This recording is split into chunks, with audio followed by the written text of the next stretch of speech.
Okay, so in the last video we did a really quick squash and stretch controller, which is a little bit less, has less features than the last video, but I just wanted to show you that there's another way of doing it, and it's kind of a simpler way to do it. Because what I want to focus on, which is the next part of the tutorial, is creating the tail. So what I'm going to do is um, just make sure that I'm looking at the front view. So notice that in the corner here we have the z-axis is facing this way, so when I hold the space bar down and I right click on the word Maya, I'm not releasing the mouse button, I look at my right view here, you can see that this is my front view, so the Z is pointing that way. So what I'm going to do is just go ahead and create another cube, smooth that out a couple times. So shift right click smooth, go 2 divisions. And remember, the other place to smooth, if you forgot from the last video, is up in modeling here. You do mesh, and then you just do smooth. And I'm just going to hit R and just scale this down a little bit and space it out, something like this, and just drag it this way, just kind of lining it up. Now I want to make sure that these lines here line up with each other. Hit F to focus on that. All right, let's scale that down just a little bit. There we go. I'm going to hit Control D again, one more time. And I'm going to actually scale this up vertically a little bit here, so it's just a little bit fatter. So let's kind of push that in a little bit here. And then Control D one last time. And what I'm going to do is go to vertex mode and select these middle verts here, and then hit the B key, B as in boy, and then as I'm holding B down, so B turns on and off something called soft selection. And if I hold B down, I hit B, and then I hold B, and I hold the left mouse button, you'll see this circle appear. This lets me control the amount of fall off I get from, so it's kind of like a stretching mechanism. What I'm going to do is hit R and scale that down, and then hit W and just pull that out a little bit, scaling it down, and then I'm going to hit E and rotate that. And what I'm doing is sort of creating this pinch tail, something like that. And then from the top view, I'm going to hit R, just kind of pull that in a little bit, grab these 3 verts here. Just kind of created this little pinched area for a tail. All right, and I'm going to leave these separate. What might be interesting visually, even though we're going to be focusing on the side view, is just sort of, actually might make these a little more squat and pull that in, make this a little bit bigger vertically just to see it. Pull this in this way. We're going to be animating it mostly in the left view like this. So we just need it to look like some resemblance of a tail from the side. Might go a little tinier just on that front one. And then stretch this out. There we go. All right, so we've got our 3 circles that make up a tail.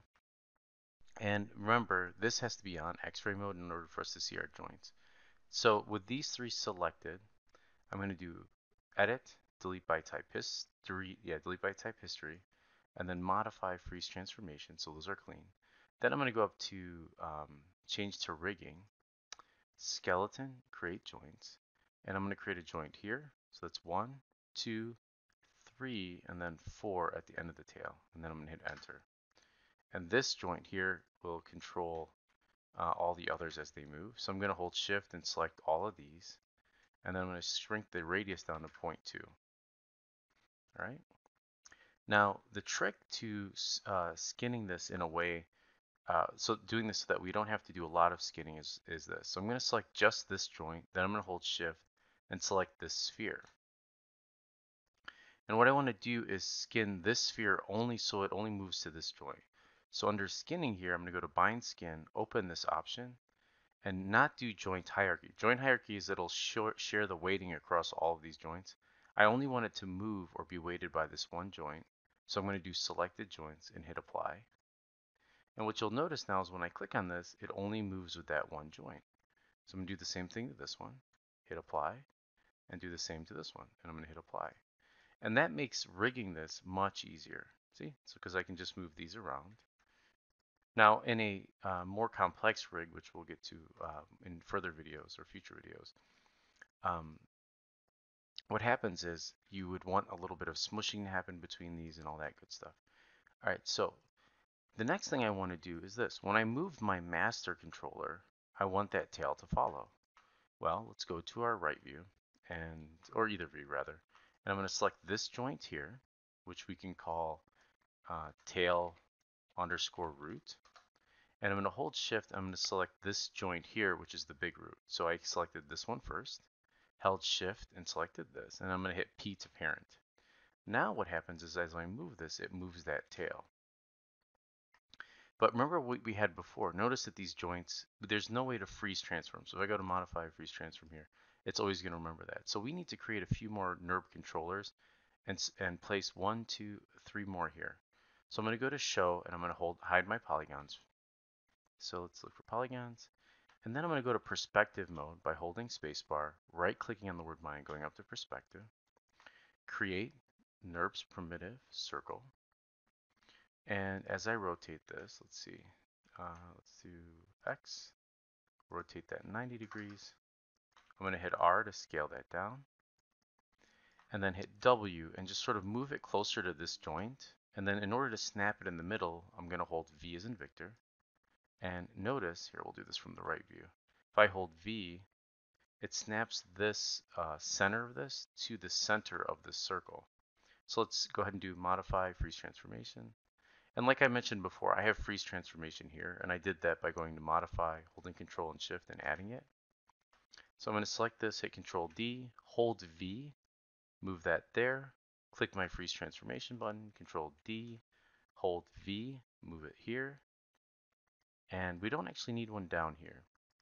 Now the last thing I'm going to do is hold shift and point and constrain this circle to here. So I'm going to go to constraint. And remember that I have maintain offset on still from the last video.